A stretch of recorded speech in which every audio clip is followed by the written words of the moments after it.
Confira o quadro de entrevista com o tema Como o Espiritismo vê o uso das redes sociais? Acompanhe.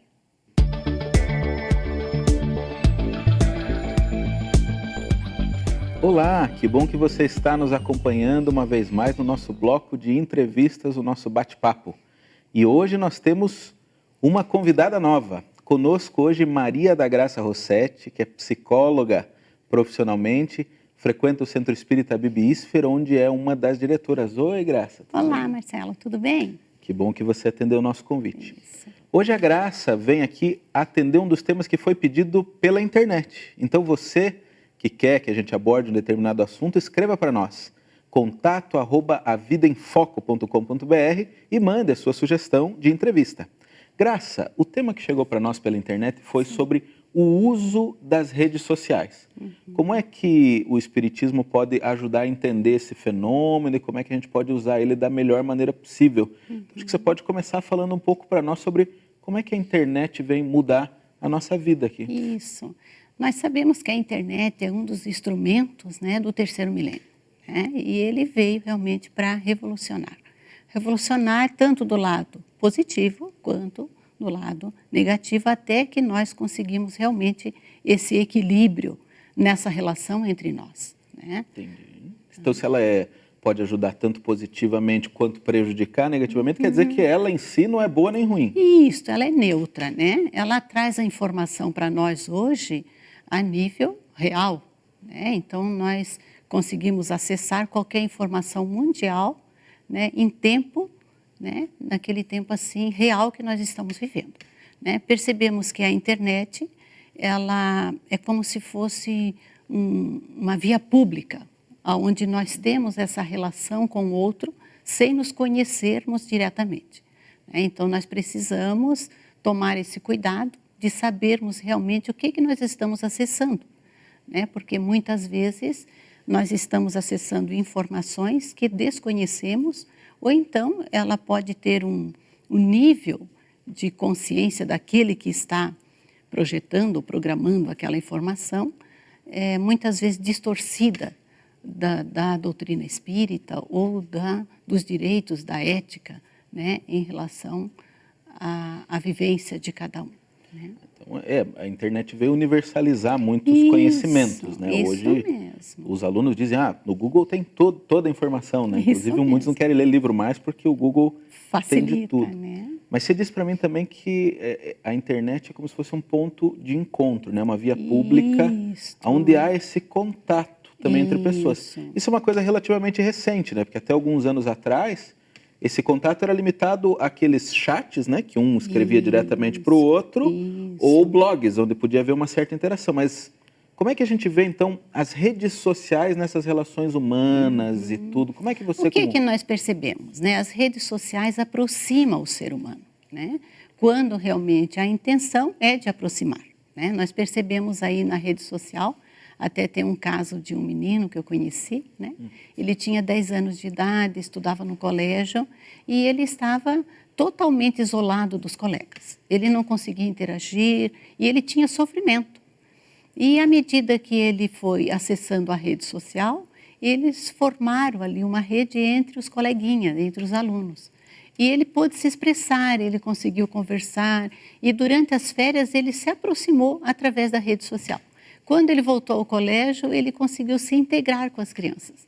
E conseguiu quebrar aquele gelo que ele tinha nas relações. Isso, e aí ele passou então a conviver normalmente com os coleguinhas do colégio, né? Então esse foi um benefício que a internet proporcionou a essa criança. Estou entendendo que ela ofereceu talvez um campo mais seguro, ele não conseguiria se aventurar no real, mas ali ele foi se soltando. Ele tinha dificuldade desse enfrentamento, né? De chegar até os colegas e conversar com ele. E assim, através da rede, ele conseguiu, né, expressar aquilo que ele sentia e com isso ele percebeu que não era tão difícil assim essa interação. Por outro lado, também eu soube de um rapaz, né, que estava estudando na universidade e ele ficou na dependência dos jogos da internet. Né? Jogos na internet. Jogos na internet. E o que ele disse para mim? Eu não consigo mais abrir um computador que eu fico ligado aos jogos e às vezes eu fico de 8 a 15 horas num dia tentando vencer aqueles níveis que o jogo oferece. Daí ele falou para mim, mas você veja, eu não consigo nunca vencer, o pior é que eu sou muito ruim. Eu nunca consigo alcançar os níveis em que o jogo realmente, né, pede. Daí eu disse para ele, claro, esse é o objetivo do jogo, né? Se você alcançar o nível, você para de utilizar, né? Aí ele caiu em si e percebeu que realmente ele criou uma dependência onde o objetivo é que ele não parasse de acessar os jogos. Faz parte da estratégia do marketing. Isso faz parte da estratégia, né? Então, o que ele apresentava, pelo que eu estou entendendo, é uma compulsão. Isso, é uma dependência, uma compulsão, um vício, né, Marcelo? Era um vício pela internet. Mas será que é certo dizer que, no caso, foi a internet que deu esse vício para essa pessoa? Não, claro que não, né? Cada um de nós tem tendências, dependendo do nível de consciência que nós encontramos e as questões psicológicas, a termos tendência a nos depender, a ficar dependentes, né? Então, essa compulsão poderia ser com outro material qualquer, né? Não seria necessariamente a internet. Só ofereceu para ele mais uma Isso, possibilidade. Sim, esse, na verdade, foi a oportunidade, né? Ele estava acessando e, com isso, ele se envolveu com os jogos. E deu vazão a isso. Isso mesmo. Bom, continue conosco que no nosso próximo bloco a gente vai continuar refletindo sobre o papel das redes sociais aí na nossa vida e como é que o Espiritismo vê tudo isso. Fique conosco. Aguarde um instante só.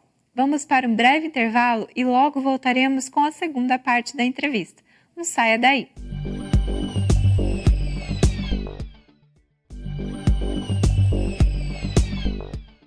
Retornamos agora com a segunda parte da entrevista de hoje, com o tema Como o Espiritismo vê o uso das redes sociais? Confira a resposta. Obrigado, Renata. Estamos de volta, então, no nosso bloco de bate-papo, de entrevista. Graça, a gente estava falando um pouco a respeito da rede social, dessa vida no mundo virtual. Isso. Várias vezes a gente ouve falar, né, chega à TV, ao rádio, às notícias, de jovens que jogavam na internet, que cometem crimes e vem aquela ideia de que a internet deixa a pessoa violenta, não deixa, impulsiona. Tá? Você pode falar um pouquinho para nós sobre esses estímulos que a internet pode dar? Sim, nós sabemos que, claro, que cada um traz consigo, né, o seu nível de consciência, ou seja, as suas tendências, as suas aptidões, né, o seu caráter. E, claro, que dependendo da influência que ele recebe do meio, ele pode ser contaminado. E, com isso, levá-lo a realmente fazer coisas que muitas vezes impensadas, né? Então, corre-se esse risco. Mas existe uma estatística, Marcelo, em que 1% da população tem dependência na área do sexo, da pornografia, com a internet. 1% é dependente. É dependente. Como é que a gente caracteriza essa dependência? Eles fizeram uma estatística, diz que eles acessam de 8 a 12 horas por dia. 8 a 12 horas por dia? Esse acesso à internet na pornografia. Para buscar pornografia. Para buscar pornografia. Então, é muito sério, né? Então, percebe que com isso nós devemos tomar cuidado para que a internet possa ser bem orientada, a fim de que os nossos filhos, os nossos jovens, possam realmente ter consciência do que eles estão acessando. Que ela é muito rica quando acessado conscientemente, através do discernimento, da razão, do acompanhamento, ela poderá influenciar para que a gente possa crescer, né, intelectualmente e até emocionalmente. Mas, por outro lado, né, se nós não tivermos esse cuidado, não tivermos essa atenção, claro que os nossos jovens às vezes ficam no quarto, às vezes, né, nem estão dormindo e os pais acabam saindo para o repouso e deixam eles lá, e eles não têm conhecimento do que é que eles estão acessando. Então, a nossa sugestão que nós damos é permitir que esses aparelhos possam ter contato com a família e não seja individual. Porque com isso a família acompanha os jovens e aí eles estão, então, no dia a dia, procurando entender e compreender o que é que eles estão realmente buscando. você está me dando a sugestão de que os pais não deixem os filhos isolados. Isto mesmo, né? Então, muitas vezes numa área em que tenha contato com a família. E sempre este acompanhamento, principalmente se trata de crianças e adolescentes, né? Tessa, no que tange as redes sociais, especificamente na internet, Sim. me parece que uma das grandes preocupações dos pais é que o filho parece que só tem relacionamento virtual. Isso. Não vai mais buscar um relacionamento físico. Você sabe, de vez em quando tem até aquelas fotos de brincadeira, né? Os amigos em volta da mesa e cada um no seu celular. Seu celular, isso mesmo. Como é que a gente pode dosar isso? De que maneira os pais podem ajudar as crianças, os jovens nesses contatos? Eles podem negociar com os filhos, né? O ideal é criar um limite para que eles possam realmente acessar outras atividades além da internet. Né? O livro é muito rico, a interação com o outro é muito rico, né? Poder passear, fazer lazer. Então, o esporte é muito importante, né? Então, ele precisa buscar o que a vida nos oferece. Quando nós canalizamos em um só sentido a nossa vida, seja ela qual for, nós corremos o risco de ficarmos presos àquela situação. Então, é importante que a gente procure diversificar. E com isso, então, os pais têm que ter habilidade para oferecer outras questões em que realmente também seja prazerosa para os filhos. Né? Muitas vezes, a criança sai da internet e vai na frente da televisão. Então, ela está trocando um virtual por outro virtual. Né? Então, isso não ajuda para que a criança desenvolva-se intelectualmente ou até emocionalmente. A criança precisa de uma convivência corpo a corpo. Nós precisamos dessa ligação em que nos aproximamos, esse contato fraterno, amigo, essa energia que nós trocamos, porque nós estudamos na doutrina espírita que nós somos seres ligados. Nós estamos numa rede, né? Essa rede social é uma rede da matéria, mas nós possuímos uma rede espiritual. E nessa rede nós precisamos desse contato. Era isso que eu queria entender um pouquinho melhor. Né? Porque a maioria da geração das pessoas que são pais e avós hoje, né? Eu sou pai, você Sim, eu sou avó. Nós não nascemos na era da internet. A gente nasceu e entrou na era da internet. Isso. Os que nascem na era da internet têm um relacionamento diferente. Né? E dizem, não, mas a minha relação é diferente da que você tinha no seu tempo. Sim. Entretanto, espiritualmente falando, é diferente. Não tem como comparar, né, a relação virtual com a relação física. Nós não estamos tratando aqui só de conteúdo, é isso? Sim, isso mesmo. Nós precisamos dessa troca de energia. É importante essa afetividade, essa amizade, olhar nos olhos, trocar, interagir, porque aí é que nós aprendemos uns com os outros para que possamos realmente encontrar o equilíbrio nas nossas almas. Então, são importantes nós convivermos, mas conviver de maneira mais próxima e não só pela internet. Claro que a internet nos une, eu não estou desfazendo essa tecnologia, mas ela deve ser bem dosada para que possa realmente conciliar com as outras atividades que nós estamos aí convivendo com elas há muitos anos.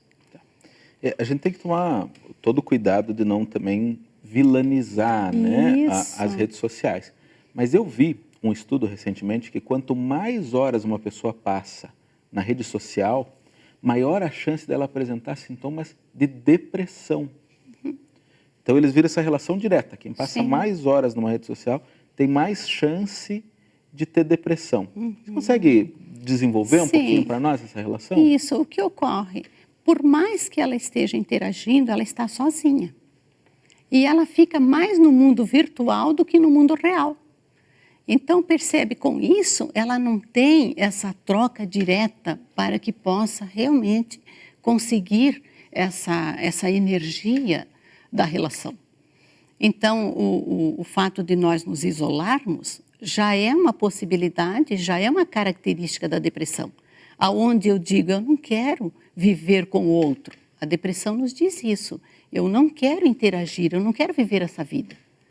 Então, o que acontece é uma fuga, muitas vezes, para não viver a realidade. E aí nós ficamos ali interagindo e tentando criar uma rede que nós não conhecemos, então não cria afetividade, não cria aquela amizade, como nós criamos quando estamos pessoalmente convivendo com os outros. Bom, Grécia, queria agradecer, tá? Passou rápido o nosso tempo aqui. Sei que deve ter outras coisas para abordar, mas vai ter que ficar para a nossa próxima entrevista, porque agora o nosso programa segue, né? E fique acompanhando os nossos próximos quadros do A Vida em Foco.